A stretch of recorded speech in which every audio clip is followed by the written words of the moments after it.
Hello and welcome to Always Take Notes. In this episode, we spoke with the playwright, screenwriter and novelist Moira Buffini. We spoke to Moira about her early work for theatre, about writing for film and TV, including adapting Jane Eyre, and her young adult dystopian series, the Torch Trilogy. Like all our episodes, this is now available in video as well as audio on YouTube, and it's a great interview which we hope you enjoy. Moira, welcome to Always Take Notes. It's fantastic to have you on the show. Could Thank we you for having me. start with the Torch Trilogy? The second book, Torchfire, came out in August. Where did the idea for the series come from?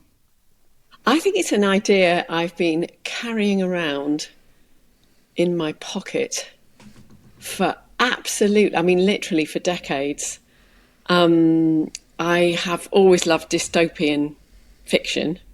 And when I was in my teens, I read this book called The Chrysalids by John Wyndham that was a sort of post-apocalyptic novel, and it kind of blew me away.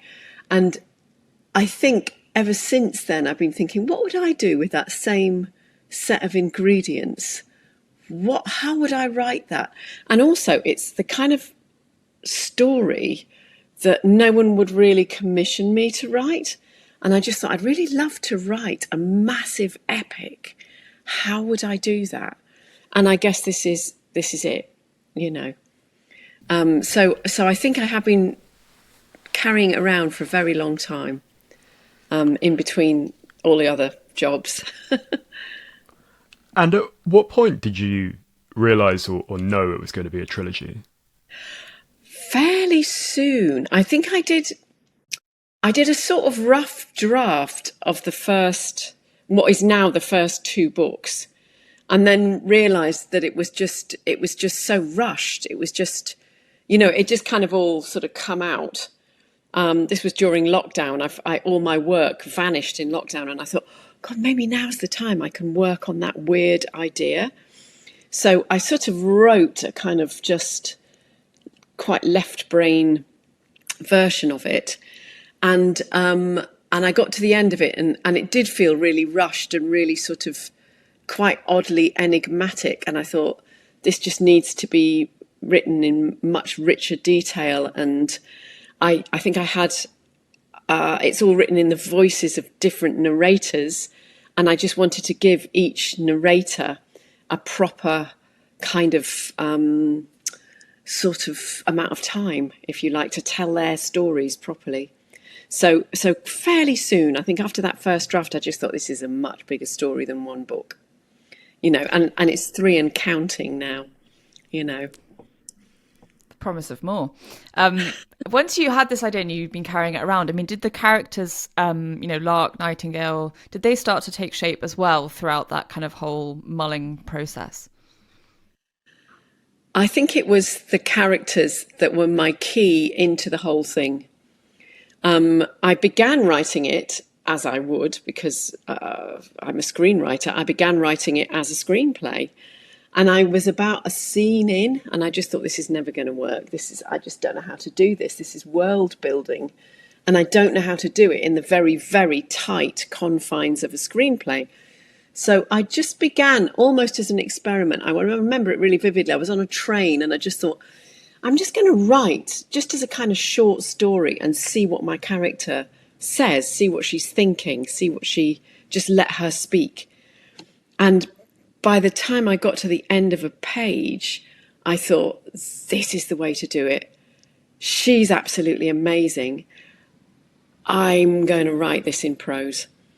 And I got down to London and told the producer, who I'd sort of told the idea to, that I said, I'm really sorry, I think it's got to be a book first. So it was the characters that were my way in. First of all, Lark, and then Nightingale. And they've both been wonderful to write. And then around them, just building the two boys, Swan, the antagonist.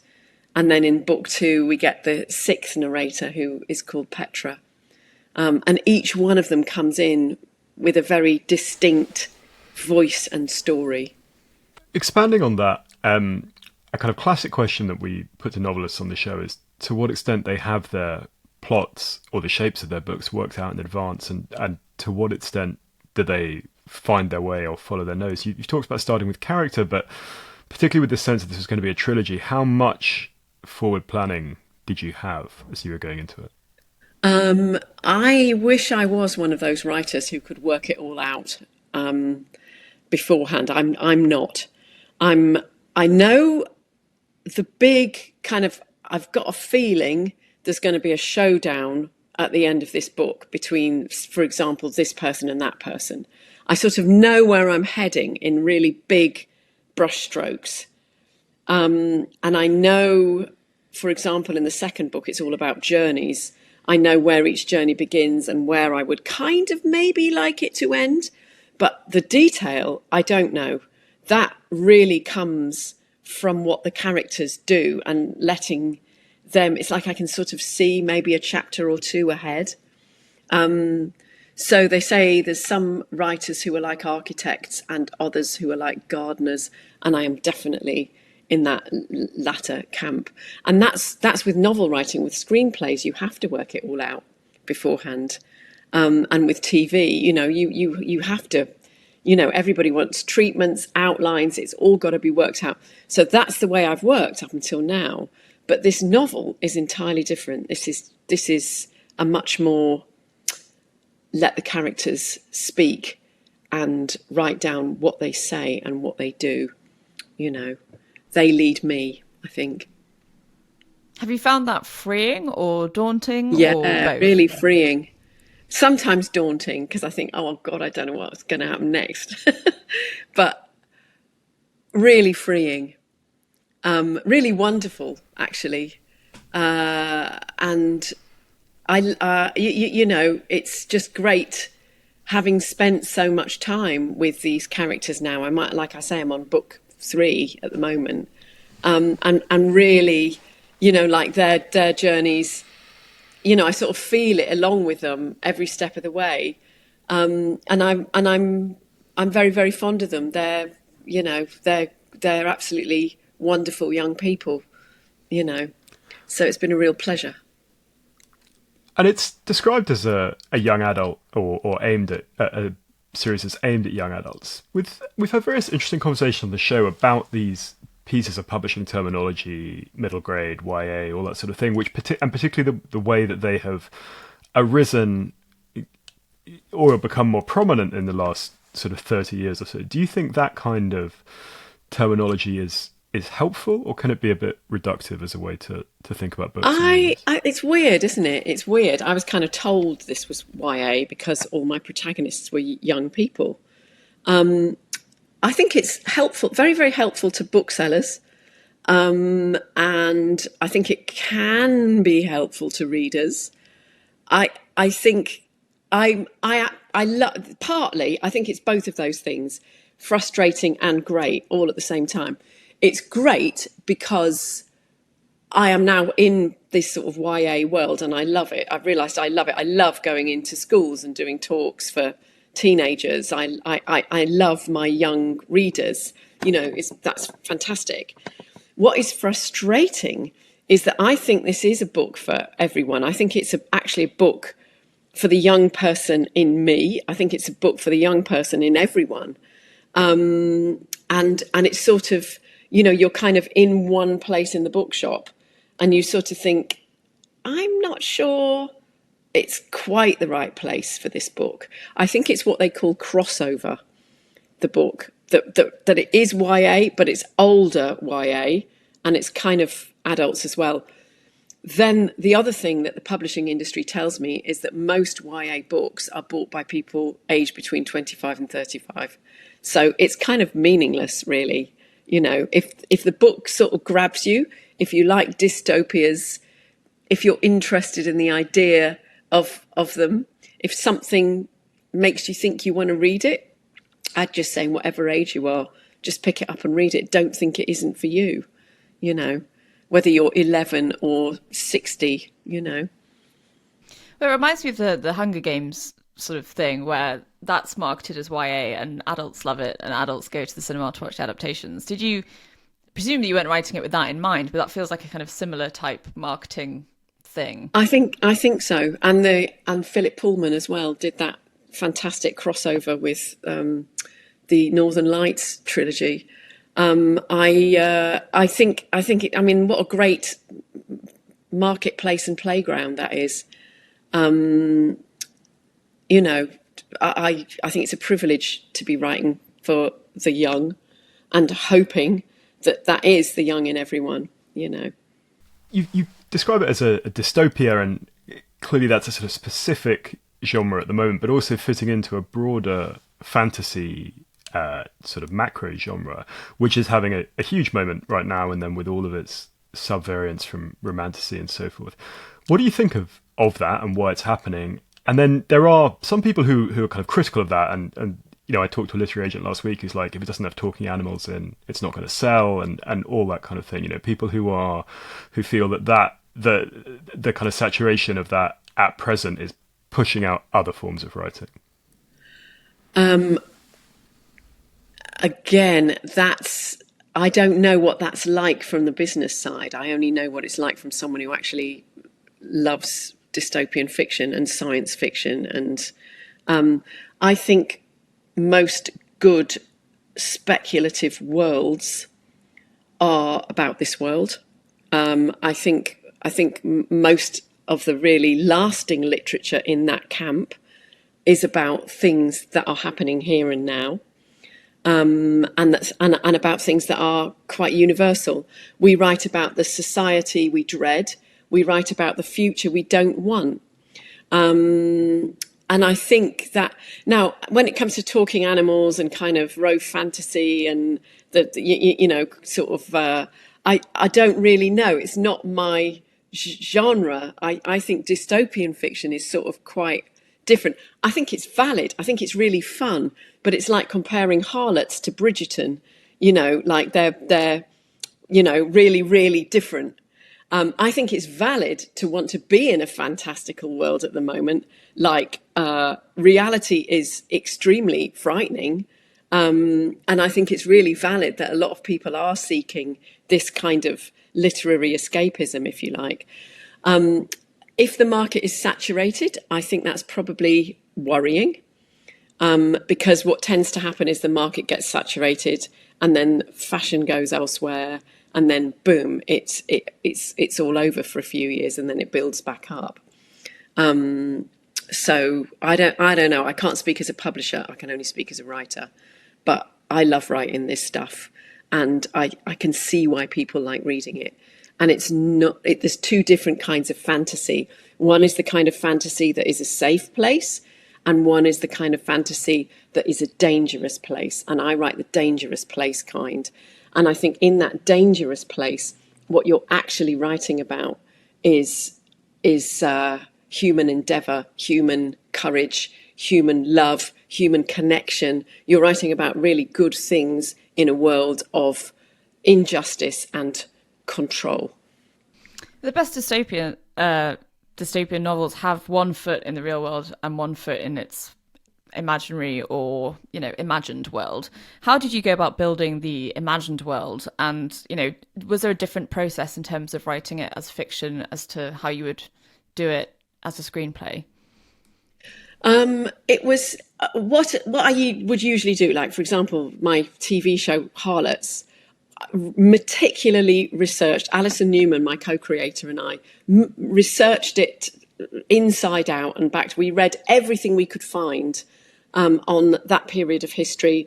We researched sex workers in London in 1763 till the cows came home. And we built our world from what we found out. Now, it's quite different doing a kind of sci-fi. It's all speculative. So what is your research? And you kind of realize that your research is actually everything that you have read in life. And it was amazing, the books that I found really useful that I took in. Like, I just read Sven Lindqvist's A History of Bombing. And that book had a profound effect on me. And it is in there. One of the really great fun things about world building is deciding what level of technology the whole thing is just such brilliant fun, because your imagination can just go wild. You're not tied down to historical facts or kind of present world politics or manners or whatever, you can go wild. So one of the really good fun things is, what level of technology does your world have? And what I decided was this kind of retro future, so that it's not a high-tech future, or at least 2 of the 3 societies that I depict are not high-tech. It's kind of like looking both into the past and into the future. So you get a real sort of overview of kind of human experience and the human condition.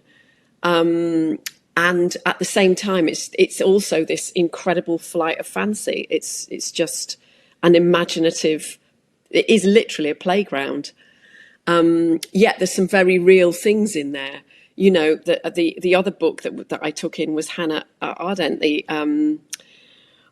What's her book on totalitarianism? That came in there with me. Eichmann in Jerusalem, or sorry, not Eichmann in Jerusalem.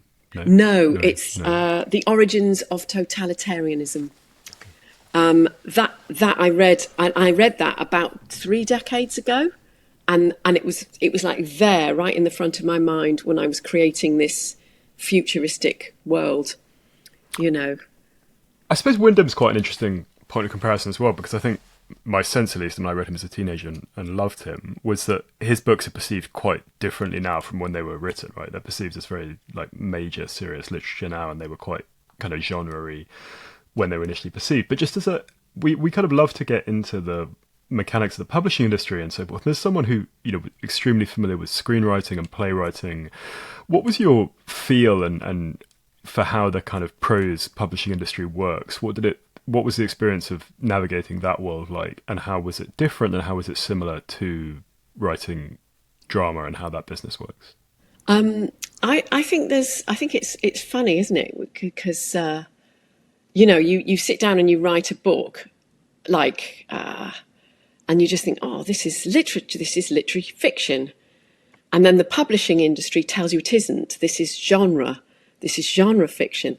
And I think it was true when Wyndham's was writing, and I think it's true now that there is a kind of snobbery about that you've sort of got literary fiction at the top, and then you've got genre fiction. YA is quite a long way down the sort of snobbery, slippery pole, if you like. It's not, you know, it's not ever going to win a Nobel Prize. Do you know what I mean? But at the same time, as a screenwriter, I know my genres. You know, that's what you learn, is you're writing within one genre or another, and you make the mistake of crossing the line and writing a film that doesn't fit in a genre, and it's very, very hard to fund and very, very hard to get made. So I'm very pragmatic about genre. You know, I was told this was YA, and I thought, okay, well, let's find out what the rules are about YA and make sure you tick every box. You know, write for the genre, respect the genre, love the genre. And I do. You know, got to have fantastic romance, got to have absolutely high stakes, massive jeopardy. You know, so I think there's some really good things in that genre that are helpful as a writer. And as for the sort of publishing industry, it's kind of a wonderful journey. I mean, there's so many amazing differences between it, just in terms of the relationship with your editor as a novelist and your sort of producer as a screenwriter. It's so different. Like, I did a big outline for book 2 of the Torch Trilogy, for Torchfire, and I sent it to my editor as I would send it to my producer, going, here's the treatment, you know, here's the outline, beat by beat. And she said, that's absolutely fantastic. Obviously, I'm not going to read it. This is what my editor said to me. And I said, what? You're not going to read it? You don't want to know what I'm going to be, what I'm thinking of here, what my thoughts are. And she said, no, I don't want to know at all. I've got to be the reader. She says, I have got to be your first reader, and I've got to read it like a reader would, so don't tell me anything about it. That is entirely, entirely different. And I said, you mean you trust me? That is so different. And I wonder whether it is that in the screen industry, what you're asking for, if someone's going to make a movie of your work, you're basically asking them for 10, 20, 30, however many $1 million, or million quid. There's a lot more money at stake, and everybody wants to know what you're going to be writing before you've written it. Whereas in the publishing industry, you're sort of trusted. There's a level of trust that the writer is the king. And I think in the screen industry, the writer is, the director is the king. Should we just be polite about it and put it like that? That was fascinating. And we definitely want to drill more into the kind of screenwriting, film and TV industry versus novel aspect. But to follow up on one other thing you said, in terms of it being YA and that being a genre that's kind of not respected by the Academy, do you feel that YA sort of trumps dystopia? Because dystopia, I feel, is sort of celebrated. The Testaments won the Booker Prize. Orwell is kind of having this wonderful kind of re-celebration of all his work. Do you feel that because it's been put in the YA box, that has sort of detracted from the dystopia genre that, lots of people do enjoy reading and do take very seriously? Oh, gosh, I just don't know how to answer that, because I'm so, because I do love my YA crowd. I really do. I'm really passionate about it. And I passionately believe there are some amazingly good novels in that genre. In an ideal world, you'd sort of, because bookshops are so odd, if you have it in fantasy, and you can't have it in YA as well. They'll only put it in one place in the shop unless you have a different edition. And I think that's why when Hunger Games, or was it the Philip Pullman, or maybe it was the Harry Potter books, I don't know, but there was a kind of more grown up looking edition of them that would go in an adult space, and then the younger edition would go in the children's stroke YA place. And I sort of think in an ideal world you'd kind of have that. But if it's a choice, it's not my choice, it's the publisher's choice, and it's the bookseller's choice where my book goes. I can only shout out for YA and go, don't be a snob about it. These are wonderful books. Just, enjoy yourself. Read a YA book. They're fantastic. But I also love being in that dystopia crowd as well. I'm so proud to have written a dystopia that people like. And I hope it is one that lasts. I think, though, just as you mentioned that, I think The Curious Incident of the Dog in the Nighttime had something similar, where it was parallel published in 2 editions with the same text but different covers. We wanted to come back to your more recent projects in due course, but could we roll back now to your early life? So you grew up in Cheshire, and you've written about how your school, and particularly this kind of Arts Week tradition, was pivotal to developing your interest in storytelling. Could you take us back to that period of your life and what that was like? Yeah, I think I was so lucky. I was so lucky to be at school at a time where you were encouraged to write stories, and where the arts were taken seriously, like they were taken as seriously as science. And I think STEM subjects are really important and really right and really great and all of that, but so are arts subjects. And I think the government policy over the last 15 years has been STEM subjects at the expense of absolutely everything else, at the expense of humanities and at the expense of the arts. And I think it's very short-sighted, because one of the things this country exports is its creative industries. The creative industries in this country are enormously successful and a massive, massive driver of the economy. So if we're no longer training our young people in schools to be able to write creatively and to be able to paint and play music and, what are we're shooting ourselves in the foot, I think. I think that school I went to, I was so lucky. I wrote my first play at 14. I wrote, by the time I was 16, I wrote a great big Christmas show. And then from there, I joined the National Youth Theatre, which was another big life-changing thing. I just think youth theatre is another thing that's had a lot of the funding squeezed out of it. And it is absolutely life-changing for so many people. I was really lucky to encounter both of those things, good arts teaching and youth theatre. And it was a state school that I went to. And it had a brand new drama studio. Like, I was really lucky. Can you remember what that first play that you wrote was about? It was very Monty Python-y, I think, because that's what I was watching on the telly. It was quite mad. It was really bonkers. It was quite Monty Python-y. It was about a vicar's son. Like, I didn't write about a girl because all the stories that I was reading had male protagonists, so I wrote about boys.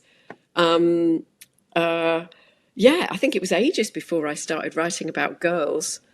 But it was very, very weird, and I think basically that's always been in me. The sort of weird, the slightly weird side has always been there. Could you tell us about your experience as an actor? At the National Youth Theatre, but also you studied English and drama and you trained and so forth, and particularly how that bled into or influenced your experience of writing. We've had David Nichols on the show who both told us funny anecdotes about understudying Chekhov in long underwear, but also about how that actually did have an impact on how he works now. Tell us about that part of your life and then how it informs your experience screenwriting and writing for the stage. Yeah, so I did an English and drama degree at Goldsmiths. And while I was there, my student job was I was a dresser in the West End. So I'd sort of be at college during the day and then I'd get a tube up west and I'd be a dresser. I was a dresser at the Old Vic, at the Barbican, at Wyndham's Theatre. And I learned a ton from being around actors. And I loved acting myself. I thought that was what I wanted to do. And if it had worked out for me, I think it probably still would be what I was doing. I went off to drama school when I finished my degree, despite people saying to me, you should be a writer, you should go to film school. I thought, no, I want to be an actress. I went off to drama school, had the best year of my life, absolutely loved it. Loved Chekhov, Brecht, little bits of Shakespeare we did. I mean, it was only a year's course, so we didn't do that much. And then realised the reality of what an actor's career is actually like. And realised I couldn't do it. So I wasn't an actor for very long, but it did teach me some fantastically useful things that I've kept with me ever since and taken into my writing career. First and foremost, I think, is the art of improvisation. I think that's basically what writers do. And having done it as an actor, where you're literally on your feet pulling something out of nothing and creating a scene that feels real, that you don't know what's going to happen next. It's a thrill ride. Improvisation is a thrill ride. And I think that is one of the key skills I've taken with me into writing, is that art, is the absolute art of making something out of nothing. And that's when I say I listen to my characters, I literally do. I improvise. That's what I'm doing in my head, And And that's what you do as an actor when you improvise. You listen to the other actors and you create something alive in the moment. And you don't know what it's going to be. You don't know what's going to come out of your mouth next. So that was hugely, hugely important. The other vitally important thing that acting taught me was the art of failure, I think, because you get knocked as an actor every single week. You go up for an audition, you don't get it. You go up for another audition, you don't get it. You don't even have an audition, so you can't not get it because there aren't any. You know, it's a constant round of failure, and just occasionally you get a job. Your only power as an actor is to say, no, thank you, I'm going to turn this job down. You can't sort of create work off your own back very easily, even though I tried. I ran my own theatre company and put lots of plays on the Fringe for years. But the art of failure, so that what was a huge relief when I began writing was that it wasn't me that people were judging. There was a separation between me and my work. You know, I could send a script in and go, that's my work, you judge that. You know, whereas I would go in for an audition and sit in a room with 10 other girls who looked exactly like me and then wonder why I didn't get the job, you know. So the huge relief of your work being separate from you, I think, is and it being lasting, like acting is completely ephemeral, which is wonderful and also frustrating. But actually, when you write a script, it's there, it exists, it's a thing, you know. We always appreciate people's candour about failure. Oh, well, it's what I think most people who sustain creative careers have built them on. I don't think we build them on success. I think we build on failure, you know, because that gives us the strength and it gives us the voice. Hello, listeners. This is a notice to say that we have once more improved our crowdfunding offerings. Firstly, we now have a subscription option on Apple Podcasts, where you can hear extra exclusive content from our guests in mini episodes that come out in between the main instalments of the show. Secondly, on Patreon, we're continuing to offer the bundle of successful journalistic pitches, which goes to anyone who contributes $5 a month or more. You can read pitches to, among others, The New York Times, The Guardian, The New Yorker, The Economist, The Washington Post, New Scientist, GQ, and the BBC. The whole compendium runs to a whopping 160 pages.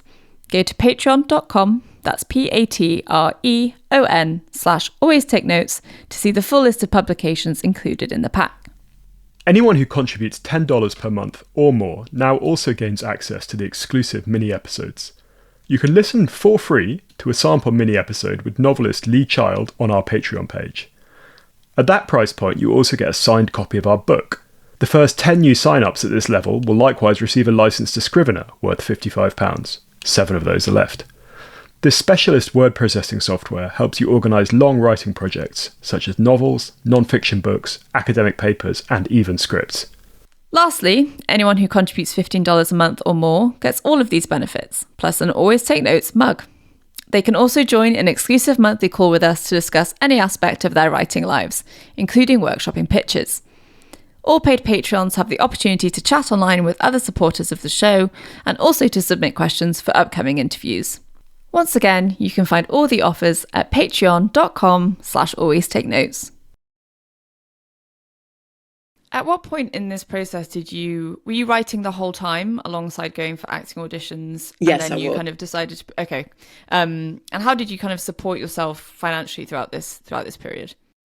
I was the best temp receptionist in London town, I think. And I was a really good waitress. I did all sorts. I was a really good receptionist. And this was an era, and I think this is you know, to my great good fortune. And I think what's incredibly difficult for young people starting out in creative careers now is rent. Like when I was starting out, I could afford rent. Rent was cheap. And it sure as hell isn't now. And I think the amount of man hours that I had to spend waitressing compared to the amount of man hours that people have to spend waitressing to pay their rent now and get good at being a writer, that's a really, really difficult journey to navigate now. I think I was very lucky in the era that I grew up in. Could we turn now to Gabriel, the play you wrote for the Soho Theatre in 1997? And as you may have gathered, we love to get into all the nitty-gritty of how a project came to light. So can you tell us, where this idea came from, and then how you went about getting it read and eventually getting it on stage as well? The idea, I just read a book. I just saw a book in a bookshop about the German occupation of Guernsey during World War II. And I thought, God, that's interesting. I didn't know the British Isles were occupied. And they were. They were occupied by Nazi Germany for 5 years. And I just thought that was fascinating. I thought, God, so it's like little British villages full of Nazis. And literally that was the case on the Channel Islands. And I thought, I want to find out more. I'd done a quite successful one-person play that I co-wrote that won with a writer called Anna Reynolds. And Anna and I won a Writers Guild Award for Best Fringe Play, which got us a little bit noticed. And one of the people who noticed me was this most marvellous man called Paul Syret, who was the literary manager at Soho Theatre. And he said, look, I can't actually offer you a full commission. I can give you 250 quid, a kind of seed commission. And if that allows you some time to go and explore your idea, I told him, I'm really interested in this whole Guernsey Channel Islands thing.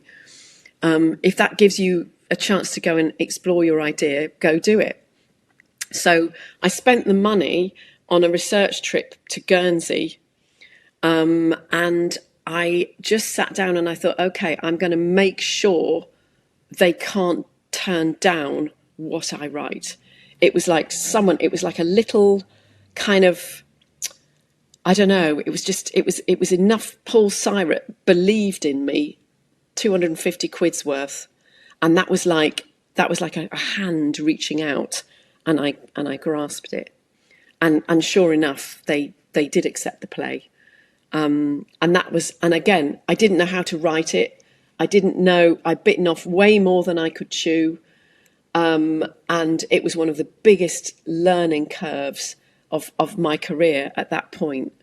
And I'm so glad I wrote it. I think it's flawed, but I think there's something about it that is very beautiful, that I'm still really proud of. I think it's about innocence and absolute corruption, and it was very, very different to what was the sort of fashion at the time, which was like in your face plays. It really wasn't that, so it sort of went against the grain of everything. It wasn't, very fashionable. Well, it won lots of awards at the time, and I wondered how that had changed things for you. I mean, did you then get an agent at that point? Did you find that you had people coming to you asking for more work? I mean, was it a bit of a step change in your career at that point? Yes, it was, and it's wonderful when that happens. And I think that's the thing when you're young and starting out. It just seems so elusive. You're sort of standing on the outside of this industry, and you can kind of see what's going on, but you don't know how to get in there. And I think that's when I really did. That's when I sort of stepped over. I got offered work for the first time then. I got offered commissions. Birmingham Rep commissioned me. The National Theatre Studio asked me to come in and do a residency, which was amazing. And the Royal Shakespeare Company commissioned me. So it was like extraordinary. It was a real step change. And yes, I got an agent. The agent I still have, so yeah, absolute game changer. Could you tell us about how the interplay between writing for the stage and TV writing works? Again, we did some years ago a very interesting interview with Peter Moffat, the screenwriter, who talked about, he'd written a stage play set in the legal world, and then I think he was asked to write an episode of Kavanagh QC, and his wife was like, how much she get paid for A and how much she get paid for B, and she was like, you're writing B going forward. But tell us about how, you know, those two worlds coexist, both economically but also in terms of how many people are operating in both of those environments, and then some of the different challenges of the two forms. I think a lot of people operate in both. You know, so many playwrights on my wonderful playwrights WhatsApp group do write both theatre and film and TV, and have done for many years. And the reason I started writing when Screen sort of took over from plays for me, and they did for several years, was I found I got pregnant, and I thought, okay, I've just got to earn some money now. I've got to get serious. I asked my agent. I said, please, could you get me a film? Could you get me some TV? Could you get me? And he was great. He did, and the money was absolutely revelatory. The difference was just phenomenal. I was sort of embarrassed at the time. I thought, I'm being overpaid. I'm just being so overpaid, you know. Probably shouldn't say that, should I? But that's how it felt at the time, after sort of sustaining myself on low rents and theatre money. And my husband was a teacher, which was really helpful. He had a steady income. So we'd sort of lived this sort of low rent kind of life. And then I started writing film and TV, and it did alter our financial circumstances. So yeah, that side of it is amazing. When you talk about how many people, I think perhaps the best way to answer that is to say that I think, again, this is what the UK has got that is unique, is that the theatre is this incredible training ground for the film and television industries. Like, they are so lucky to have the theatre training writers. You know, what you learn in the theatre is the power of language, how to write a scene of scale, how to write more than a two-hander. You know, I think that's really, really important. Like, when I started writing films, I was not fazed by big scenes of scale because I'd done them in the theatre. I just think it's the most brilliant training ground, and people keep coming back as well, because there is something about live words and live action that I think is always and forever completely wonderful, and I never get bored by it. I just love plays, and I keep coming back. You know, when I finish the next book, I've got a play in the pipeline, and I'm desperately looking forward to it, you know. I was interested to kind of return to the chronology about the Monsterism group in 2005 and the kind of manifesto that you put out for really ambitious plays. You said you'd got to the point where you want to kick down the walls of black boxes and you're sick of writing epics for six. I mean, what was the kind of... Presumably there was a real frustration with what theatre programmers wanted or institutions were willing to back. Tell us a little bit about why the Monsterism group kind of took shape and what the kind of impact of that mission statement was. I think it had a huge impact. We were sort of at the time all hanging around the National Theatre studio, and there was Roy Williams, Richard Beam, myself, Shelley Silas, Rebecca Lenkovich, David Eldridge. It was just Ryan Craig, just fantastic group of writers, and we were all sort of having our shows on in small black boxes, and I was writing epics for six, and six was a push. It was people usually only got the money for four, and we sort of looked at what was being put on the big stages. It was all plays by dead people or men over 60. And we sort of took the artistic directors to task. We actually commissioned a bit of research, and we said, look at how play size casts have gone down. Like Shakespeare, 25, 26, Chekhov, 15. Now, new plays, average size, 4. And you sort of think, how's that going to train? We've got all these amazing big stages. We've got a country full of repertory theatres. We've got a huge West End. How are you going to train writers to write for those big stages when you're putting them in little black boxes and giving them casts of 4? So, and also, if you want playwrights to write about society, we have to have people. You have to give us society to write about. We need big casts. So the Monsterists were sort of born, and we did, and I think it was a game changer. Like within a decade, we were seeing a totally different landscape on those big stages. Like I got my play on. I think Bex got her play on in the Littleton. A couple of years later, I had mine on in the Olivier, Welcome to Thebes, and David Eldridge, Richard Bean. I mean, we all over the country were getting bigger plays commissioned. And I think a lot of writers sort of felt the benefit of that. And now it's kind of become the norm. I went to see the Bacchae last night. It's a wonderful, it's really wonderful. And it's a first play, and it's on in the Olivier. And you think, how brave is that?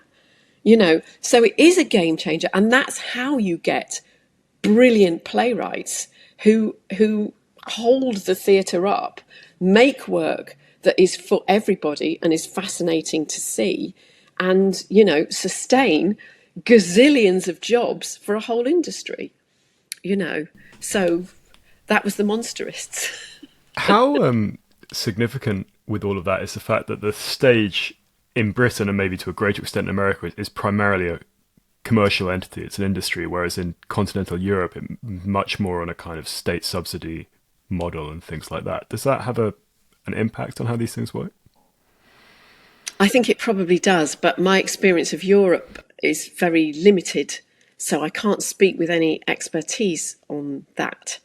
I just think, again, it's the relationship between art and pragmatism, which is always a tricky one. You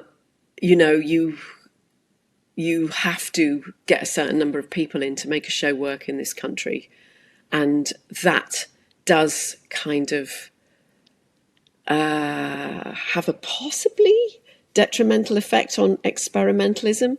But at the same time, when people are brave and do make brave choices, it is to be all the more applauded, So yeah, it's a tricky relationship. I'm afraid I can't speak with much expertise on Europe. Could we talk now about Jane Eyre, your adaptation in 2011? But I saw that it had appeared on the Brit list in 2008 of unproduced screenplays. Was that written on spec? What was the kind of journey of it to the screen? And yeah, how come it was on the Brit list before it? It wasn't written on spec. I chased the job down. Abby Morgan. I met Abby Morgan in a pub one night, and she said to me, "I think the BBC want to do a Jane Eyre, but I don't think I'm going to go for it." And I said, "Oh my God, if the BBC are going to do a Jane Eyre, I have to write that. If you're not going for it, Abby, I will." And she said, "Absolutely great. I don't think I'm going to. You go for it." And so I went for it. I made them see me, and I think I spoke so passionately about the book and about what my vision for it was, that they I don't think they could have given the job to anyone else. I just made them give it to me. And that was Ruby Films. That was the first job I did for Alison Owen, who is a producer extraordinaire, and BBC Films. And I made 2 films for BBC Films, and I did 2 for Ruby Films, and also did Harlots with Alison Owen. So lots of lovely relationships came out of that. But no, it wasn't on spec. It was a commission, and a tricky adaptation. It's like a massive novel, and sort of distilling it down into its film shape took quite a bit of doing.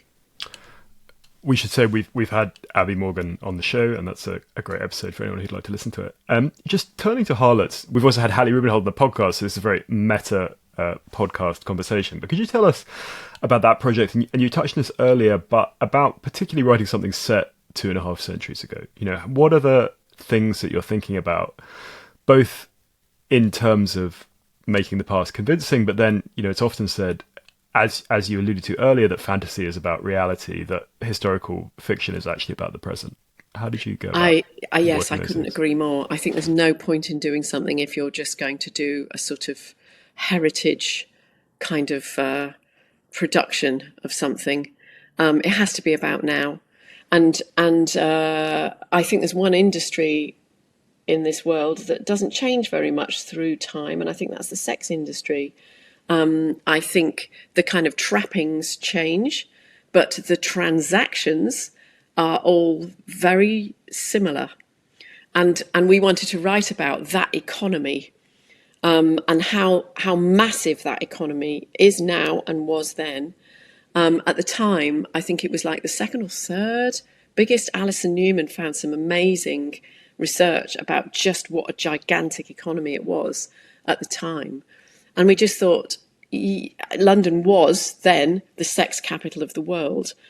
It might not be now, but there are plenty of other cities that are.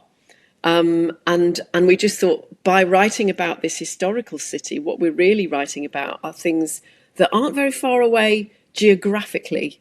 Even if this feels like it's far away in time, it's actually very, very close.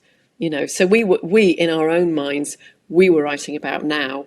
We were writing something much more like The Wire than Downton Abbey, And one thing you've talked about is being passionate about stories about women and telling stories about women. And for instance, you did a gender-swapped version of Macbeth. Tell us a little bit about where that came from and how much you think things have changed over the course of your career. Yes, it has. It has. I remember sitting down. I was on one of those Hollywood schmoozathons early on in my career. And when you go to Hollywood and you're just sort of sent around all the producers and, you kind of go, hi, I'm a nice British screenwriter. How do you do?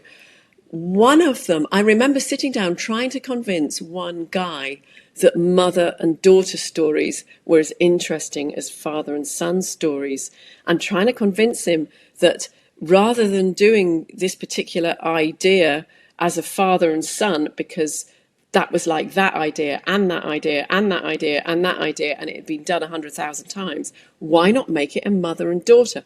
Absolute blank face, just nothing.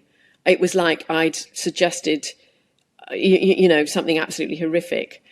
He did not understand how you could sell a movie or why a movie about mothers and daughters would be at all interesting. I think that landscape has completely changed.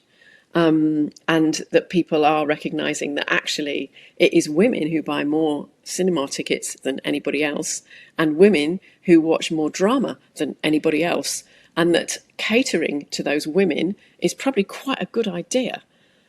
We're coming up against our time, but just a final question from me. We did a live event with Jesse Armstrong earlier in the year, which was really interesting. But one thing he talked about, with his tongue somewhat in his cheek, but I think not entirely, were kind of differences between the reactions of film and theatre audiences. And he kind of satirises the theatre quite a lot in his work, in Peep Show and stuff like that.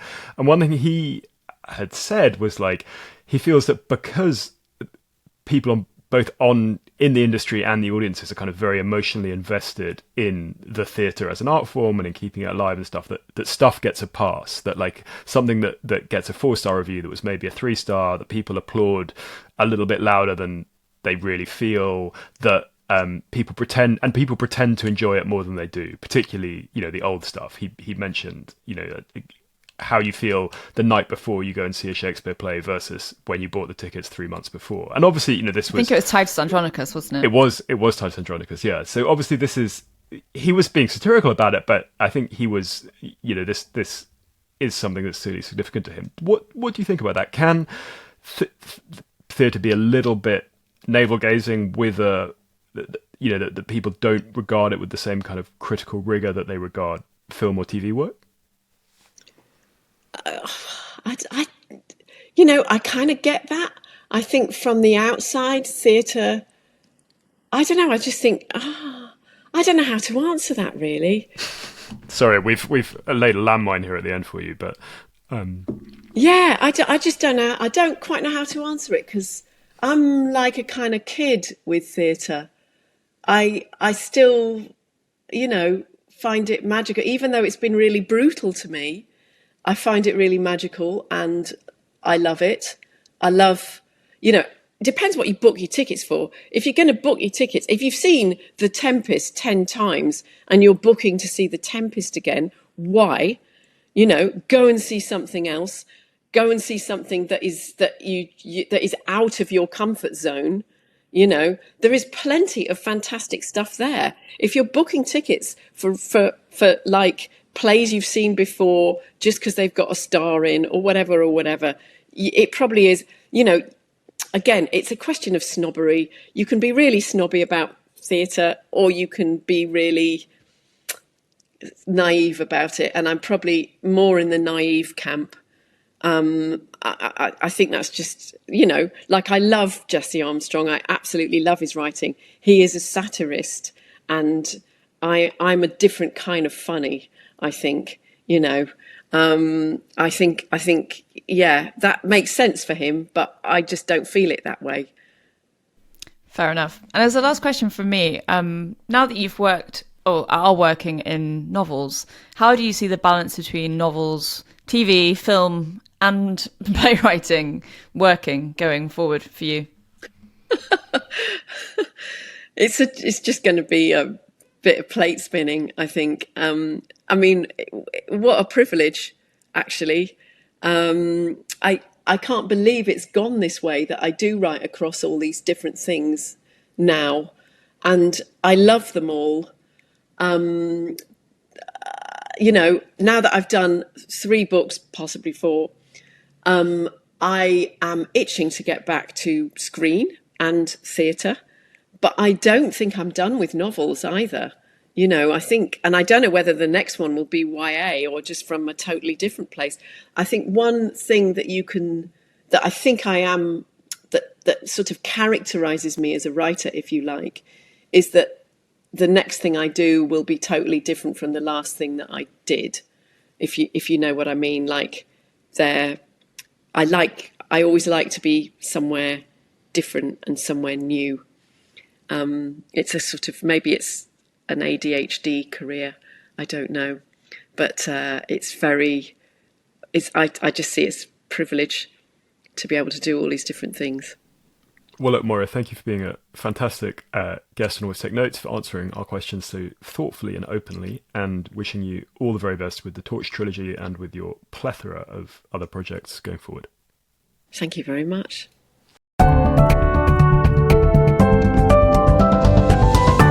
That was the Always Take Notes interview with Moira Buffini. She doesn't have a website, but she is on Instagram at Buffini Moira, and Torchfire is published by Faber and Faber.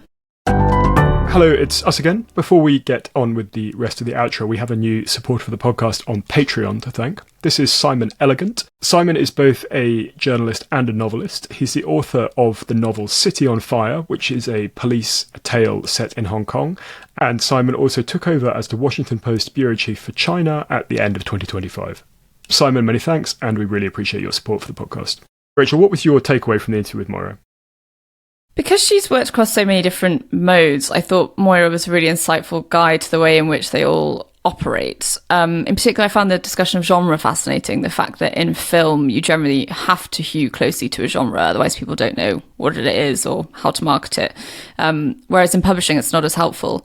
And similarly, I found the fact that she has to outline in film and TV, but doesn't when she writes fiction, really interesting.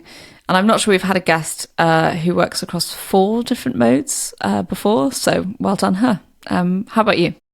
I particularly like the discussion of theatre, just because it's an area that I'm so much less familiar with than a lot of these other areas. I was also interested by the Monsterists group that she was part of. Being part of a kind of group of artists seems very kind of excellent and early 20th century to me, so it seems something that we could do with more of. But yeah, generally with theatre people, I just find it's a world that I'm very interested in, but I know much less of. So it's really kind of peering behind the looking glass. Anyway, this has been Always Take Notes, hosted by me, Simon Acomb. And me, Rachel Lloyd. Our producer and social media editor is Artemis Irvin, our score is by Jessica Danheiser, and our graphic design is by James Edgar. If you'd like to follow us on social media, we're on Instagram at Always Take Notes. We're on X at Take Notes Always. We're on YouTube under Always Take Notes. And if you'd like to support us on our crowdfunding page on Patreon, we're on there under Always Take Notes. And if you'd like to leave a review on iTunes or get in touch with us via our website, please do. We should also say that the podcast is now a co-production with Listening Dog Media.